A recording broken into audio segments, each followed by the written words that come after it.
Assalamualaikum warahmatullahi wabarakatuh. Tegur saya namanya Pakiswanto sebagai pensiunan guru besar dari Universitas Jenderal Sudirman, Fakultas Hukum. Secara umum pada waktu ada pemberontakan PKI tanggal 30 September tahun 1965, saya masih di Semarang, di Undip. Saya sedang jadi ketua perpeloncoan atau prabakti seluruh Undip. Waktu itu saya sedang karnaval. Saya mendengar gerakan G30 PKI itu jam 4 sore tanggal 30. Tanggal jam 4 sore saya mendengar di depan itu kantor Balai Kota Semarang. Itu dengar seperti itu. Saya masih mahasiswa, belum lulus. Nah, lalu saya dulu waktu praktek dibiayai oleh Kejaksaan Tinggi Jawa Tengah, namanya Kejaksaan Tingginya Budi Sutrisno. Saya ditempatkan di Purwokerto bertiga yang membiayai Jaksa Tinggi. Lalu setelah pemberontakan G30 PKI, jumlah semua mahasiswa kalau tidak salah sekitar 79 itu diminta supaya membantu memeriksa jaksa-jaksa atau orang-orang yang terlibat G30 PKI. Saya kebetulan selama 2 tahun diberi tugas di Kejaksaan Tinggi Provinsi Jawa Tengah. Sampai 2 tahun itu. Dan saya tidak pulang karena setiap malam saya jaga malam. Jadi kalau sudah jam 6 sore itu yang boleh keluar hanya para pemuda. Orang tua-tua sudah tidak boleh keluar sama anak-anak. Jadi saya tiap malam jaga di sana bersama tentara, polisi, sama kawan-kawan. Karena apa? Karena tempat kos saya di sana kebetulan jalan ke tempatnya ketua komunis di Jawa Tengah. Itu dulu ketuanya umum itu ke sana itu. Jadi ketat sekali di Semarang waktu itu. Itu direktur PKI-nya. Lalu setelah saya di Kejaksaan Tinggi ikut membantu memeriksa para jaksa itu, lalu saya nulis itu. Lalu saya baru boleh ujian tinggal 1 mata kuliah. Ujian filsafat hukum dari guru besar dari Universitas Satewacana. Lalu lulus saya ngelamar ke Unsud sini. Unsud waktu itu baru umur 3 tahun. Jadi belum ada apa-apa di Unsud di sini. Lalu saya mengenai GTRPKI di sini, saya setelah GTRPKI itu hanya saya tidak melihat tapi mendengar saja. Antara lain di Banyumas itu ada tempat untuk orang-orang yang ditahan di komunis itu, ditahan di tahanan di Banyumas. Katanya itu setiap minggu sekali itu diambil dan banyak yang katanya dibunuh di atas Sungai Serayu itu, di atas jembatan. Lalu akhirnya dimasukkan ke kali sampai ke Cilacap. Waktu itu sampai ikan-ikan yang dari Cilacap sampai tidak laku karena katanya baunya tidak enak. Karena banyak orang yang dibunuh di atas jembatan lalu dimasukkan. Itu waktu itu saya tidak lihat, hanya mendengar seperti itu. Itu kalau di sini seperti itu. Lalu kawan-kawan saya yang CGMI itu adalah konsentrasi mahasiswa di bawah komunis. Sama Perhimi itu yang Cina komunis. Itu kawan saya satu kamar malah di Semarang. Itu dibuang ke Pulau Buru. Jadi yang dibuang ke Pulau Buru itu orang-orang yang pintar-pintar, yang orang pelukis ya, yang top, penyanyi juga, lalu para itu di Pulau Buru di sana. Lalu dulu Pulau Buru itu kan kosong karena yang dibuang ke sana yang namanya golongan A. Golongan A itu dibuangnya ke sana. Waktu itu Pulau Buru masih kosong. Lalu yang golongan C yang masih di sini saja dibawa ke sana. Antara lain kawan saya satu kamar dan masih itu dia anak lurah juga, saya juga anak lurah, jadi kenal baik. Lalu tapi bapaknya dia sejak zaman digulis dia dibuang ke Digul bapaknya itu, lalu anaknya itu dapat beasiswa karena orang tuanya digulis itu, digulis karena komunis, dibuang ke Digul, lalu dia juga dapat beasiswa, akhirnya dia dibuang ke Pulau Buru. Dan saya ngertinya di Pulau Buru karena dia yang cerita ke sini, dia teman saya itu satu kamar dulu di Semarang. Katanya di sana semua pada kerja, jadi Pulau Buru mulai kosong, jadi akhirnya diisi orang pintar-pintar yang komunis. Akhirnya kawan saya jadi di sana jadi pengairan, ngurusi air untuk sawah-sawah bikin. Hingga sekarang kan jadi kota yang besar. Waktu saya ya jaga di Semarang sampai 2 tahun ya ngertinya malah yang rame satu sama lain itu di Jawa Timur. Karena pemuda Jawa Timur, orang pemuda CGMI, pemuda komunis di desa yang lain. Jadi sana yang banyak yang itu. Dan itu ketua komunis apalah namanya lupa. Itu dibunuhnya juga di Jawa Timur itu, dipegangnya itu.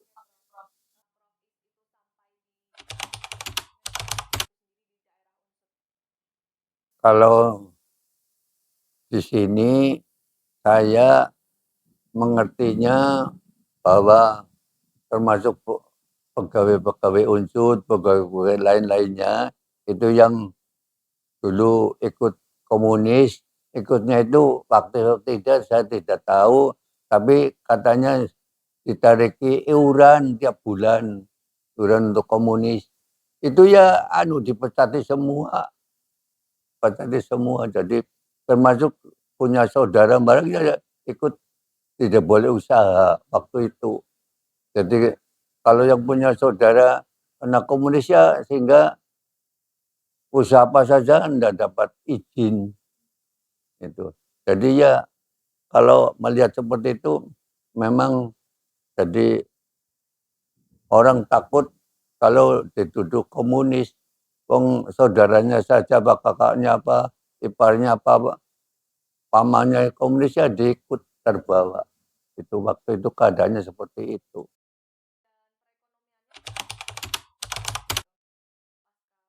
Pasca PKI karena Unsur kan didirikan oleh Yayasan Universitas Jenderal Sudirman. Antara lain sini notaris di sini Pak Sutarso namanya, itu salah seorang sekretarisnya, itu saudara sepupunya Jenderal Ayani. Jadi cepat itu izinnya keluarnya unsur itu cepat. Lalu setelah sebelum tahun 65 itu bulan Juli kalau tidak salah 64 apa ya, itu setelah sini untuk berdiri di drop tentara dulu itu namanya karakter akademi CPM di Jakarta itu namanya RF Sudardi kolonel waktu itu. Lalu dia jadi rektornya di sini yang pertama sampai ke 13 PKI juga ya kebetulan di sini baru 6 bulan itu meletus ke 13 PKI.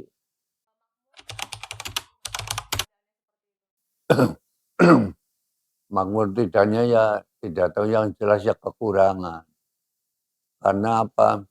Karena waktu itu kan semua orang takut, semua masyarakat takut dikira ikut Gedikules PKI. Jadi takut semuanya. Ya semua orang yang ada saudaranya terlibat Gedikules PKI ya terlibat. Jadi kalau jadi pegawai, termasuk pegawai itu jadi dikeluarkan. Jadi semua pegawai, seluruh pegawai dikeluarkan semua. Yang terendah itu kan golongan C, kemudian yang atasnya golongan B, atasnya lagi golongan A. Golongan A itu yang selamat bahkan karena dibuang ke Pulau Buru. Jadi keadaan masyarakat ya bagaimanapun juga, lah usaha itu yang orang-orang takut, kalau yang takut dikatakan ada hubungan saudara dengan yang ikut PKI, yang ikut PKI ya mau usaha apa ya tidak diizinkan gitu saja. Kalau jadi pegawai dikeluarkan waktu itu.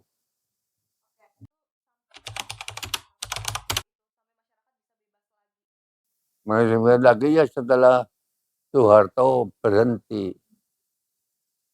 Jadi diganti oleh itu B.J. Habibie. Lalu setelah itu diganti B.J. Habibie, terus ada diganti ini Megawati kalau tidak salah. Yang menjadi korban ya semua mahasiswa itu yang namanya STGMI dan Perhimi. Perhimi itu perkumpulan turunan Tionghoa. Kalau STGMI itu orang memang ikut underbo komunis. Lah itu semua ya dipegang di ini, ditahan. Dan ditahan yang mungkin ringan itu dan dibuang ke Pulau Buru, yang berat ke Pulau Buru. Karena kawan saya yang satu kamar itu bapaknya dulu komunis, dibuang ke Dikul, tapi komunis zaman dulu, zaman Belanda mungkin itu. Lalu dia bapaknya jadi lurah itu tetangga desa saya. Lalu dia dapat beasiswa karena anak bapaknya komunis dulu. Tapi bukan masalah komunis, masalah pejuang bapaknya itu. Jadi bapaknya ya waktu itu ikut ditahan di Ambarawa. Tapi semua orang kenal dia. Jadi di Ambarawa ya tidak diapa-apakan, ya ditahan saja di sana. Jadi tidak apalagi ditanya, wong dia memang betul-betul orang komunis. Dan dia orang komunis juga ditahan di Tigul waktu itu. Waktu zaman Belanda. Nah, jadi semua memang takut pada dikira ikut saudara, jadi orang jadi sahabat juga takut. Karena apa? Karena waktu itu semua yang kena itu jadi pegawai negeri, jadi pegawai ya dikeluarkan semua. Hanya urunan tiap bulan itu ya dikeluarkan. Waktu itu saya juga mengeluarkan pegawai unsur juga yang terkena itu.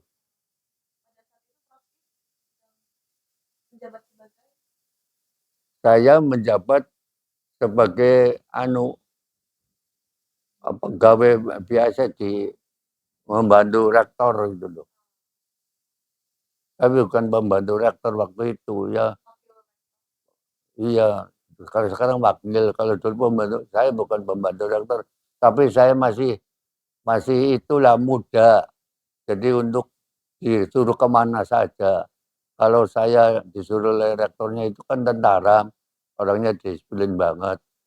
Itu mesti saya disuruh oleh rektornya ke Jakarta, bawa semua urusan unsut, saya bawa semua. Urusan tadi saya kenal semua dengan orang-orang di departemen, di keuangan, di kepegawaian, di pendidikan juga saya pada kenal. Lalu dengan ke sana, sangunya uangnya dari Angkatan Darat, pakai TOP gitu loh, namanya, uang jalan itu. Karena Unsut belum punya apa-apa.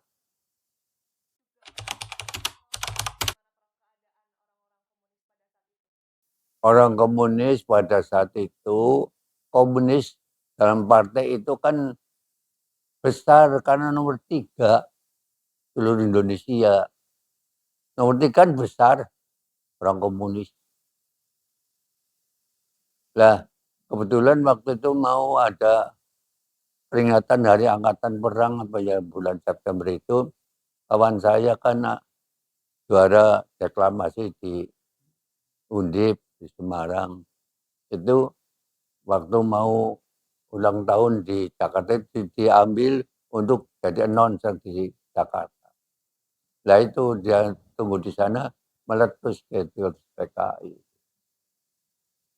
Jadi yang dibunuh itu kan 7 jenderal.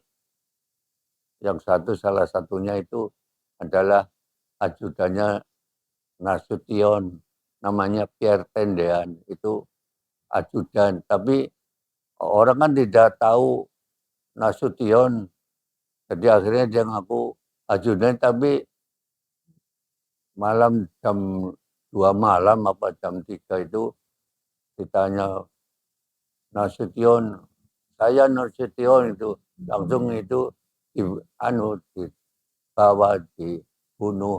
Nah, Nasution diberi kesempatan untuk lompat tembok. Jadi itu biar Tendan itu betul-betul ngaku Nasution, jadi dia ikut dibunuh gitu kan. Karena orang kan tidak tahu, yang dulu jenderalnya kan 6. Saya ngerti itu, saya sudah mau lulus jadi sarjana hukum.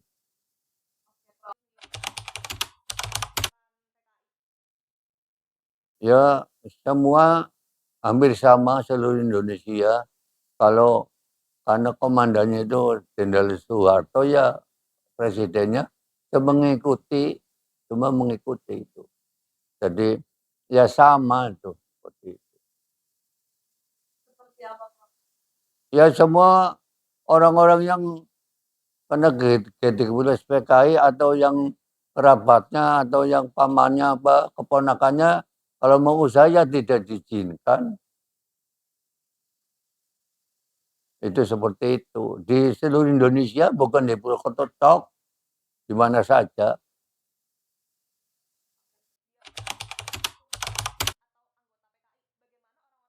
Ya orang tahu ya dari tetangganya, dari saudaranya, bukan dari KTP-nya. Jadi semua itu seperti itu. Jadi kan sudah kelihatan jadi pegawai unsur, pegawai apa saja yang dulunya ikut iuran untuk komunis ya itu semua dipegang, dipecat, keadaan seperti itu. Jadi KTP-nya yang tidak ada yang bunyi komunis. Jadi dari tetangganya, dari kalau pegawai dari atasannya, semua itu seperti itu.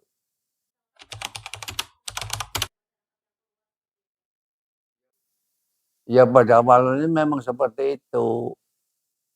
Saya waktu baru meletuskan, saya sudah tahun di Semarang seperti itu. Semua orang yang bukan pemuda, bukan orang yang sudah dewasa, tidak boleh keluar. Orang tua, anak-anak harus jam 6 sudah tinggal di rumah, tidak boleh keluar. Yang keluar yang jaganya orang-orang yang muda saja. Termasuk saya, 2 tahun di sana. Ya, saya masih muda ya, ya seperti itu ya kewajiban lah. Ya memang takut itu.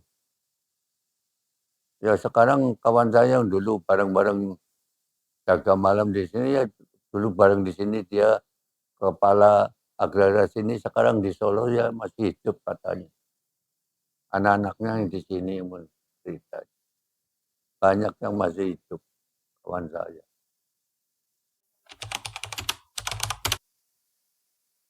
Kalau saya rasakan sekarang inilah sekarang zaman politik, kita melihat macam-macam peristiwa. Itu persis zaman komunis, itu apa-apa banyak peristiwa. Karena dulu banyak orang yang itu masinis apa pegawai kereta api kan banyak yang komunis. Itu sering jungkir, sering banget peristiwa di mana-mana. Dulu pada waktu saya mahasiswa itu di Semarang itu satu hari itu penuh untuk pada demonstrasi baris itu loh. Pagi, siang, sore gitu. Setiap setiap gerakan mahasiswa seperti itu. Jadi ramai dulu zaman komunis. Kan banyak peristiwa, umpama import barang zaman komunis itu ya bukan dibawa ke Indonesia tapi dibuang di laut supaya pada melarat. Kalau pada melarat kan masuk komunis itu loh. Karena iming-imingannya seperti itu, dikasih tanah. Dulu seperti itu. Dulu pada waktu zaman dulu kan yang menguasai perusahaan-perusahaan itu kan Cina-Cina. Nah, Cina-Cina akhirnya zaman Bung Karno disuruh pulang. Perusahaannya di sini ditinggal. Lalu diteruskan oleh para tentara-tentara, anak kapten, anak letkol. Jadi mimpin perusahaan. Di sini yang ngurus TikTok. Saya menangis seperti itu. Di Semarang sekarang banyak gedungnya. Jadi dan komunis itu banyak tukang ngaco lah karena komunis supaya orang bisa masuk komunis kan supaya kan melarat dan jadi seperti itu kan tidak percaya sama Tuhan jadi supaya bisa gampang suruh ngamuk gitu, seperti itu kasarnya seperti itu jadi banyak sekali itu keadaannya waktu itu saya ya sudah ngerti lah wong saya sudah mau lulus sarjana hukum kawan saya yang di Jakarta barang-barang kawan saya yang di Jakarta jadi itu ya ada jadi menjadi Pak Harto banyak ya itulah